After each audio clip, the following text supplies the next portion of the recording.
በባህር ዳር ከተማ በ2018 በጀት ዓመት ብቻ 7 አዳዲስ ኢንዱስትሪዎች ስራ ጀምረዋል። የአምራች ኢንዱስትሪ ብሔራዊ አማካሪ ኮሚቴ በከተማዋ የሚገኙ አምራች ኢንዱስትሪዎችን የስራ እንቅስቃሴ እየጎበኘ ነው። በጉብኝቱ ወቅት እንደተገለጸው ባህር ዳር ከተማ ከ273 በላይ አምራች ኢንዱስትሪዎች አሏት። በተያዘው በጀት ዓመት ብቻ 7 አዳዲስ ኢንዱስትሪዎች በከተማዋ ስራ የጀመሩ ሲሆን 42 ኢንዱስትሪዎች ደግሞ ወደ ስራ ለመግባት ማሽን በመትከል ላይ እንደሚገኙ በጉብኝቱ ወቅት ተብራርቷል።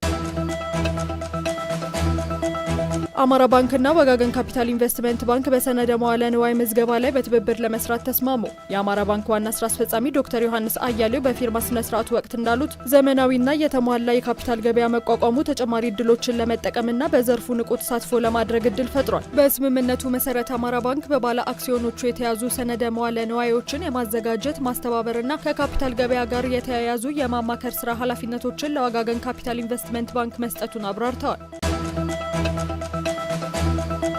በተወሰኑ ምርቶች ላይ የሚታየውን እጥረት ለመፍታት አቅርቦቱን ለማሳደግ ከአምራቾችና ከአከፋፋዮች ጋር በቅንጅት እየተሰራ ነው አለ የአዲስ አበባ ከተማ አስተዳደር የህብረት ስራ ኮሚሽን። ኮሚሽነር ሽታዬ መሐመድ በአሁኑ ወቅት በመጋዘኖች በቂ የግብርናና የኢንዱስትሪ ምርቶች ክምችት መኖሩን ወቁ ብለዋል። ህብረተሰቡ ከሸማቾች ማህበራት በተጨማሪ በቅዳሜና እሁድ ገበያዎች ምርቶችን በተመጣጣኝ ዋጋ እንዲያገኝ እየተሰራ እንዳለ የገለጹት ደግሞ የአዲስ አበባ ከተማ አስተዳደር ንግድ ቢሮ ኃላፊ ወይዘሮ ሀቢባ ሲራጅ ናቸው።